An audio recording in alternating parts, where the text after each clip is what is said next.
দেখেন সবাই, আগামীকাল গেছে কালকে রাত্রে আমার গাড়িটা মাইরা দিছে মুরগির গাড়িতে। হেডলাইট মেডলাইট সব শেষ, সব ভেঙে গেছে গা। কালকে রাত্রে মারছে এই যে সেই মুরগির গাড়ি, এই কালকে রাত্রে মারছে। মাইরা দেওয়ার পরে তারপর তারা অনেক দূরে দাবড়ায় তারপর ধরা হয়েছে। এখন ভাই আছে এখানে কট খায়া।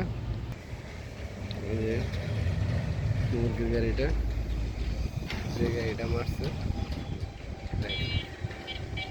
মানে তাকে আমি সাইড দিই নাই কেন, সেই জন্য সে আইসা পরে চাপ দিয়ে মেরে দিল। আমার ডান সাইডে জায়গা ছিল না যে আমি সাইড দিব, এটাই ছিল আমার মূল অপরাধ। সেই জন্য আইসা গাড়িটা মাইরা দিচ্ছে। মাইরা দেওয়ার পর তার জিজ্ঞাসা করলাম, ভাই কেন মারলেন? ও ভাই আমার ভুল হয়ে গেছে গা।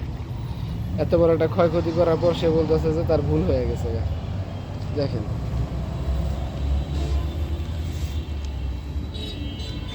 হেডলাইট নেই, এখানকার একটা গ্রিল বলে সেই গ্রিলটাও নাই, কোনো কিছু নাই। মানে আর কি গাড়িটারে ওইভাবে করে মারছে সে, এই যে ভদ্রলোক মারছে।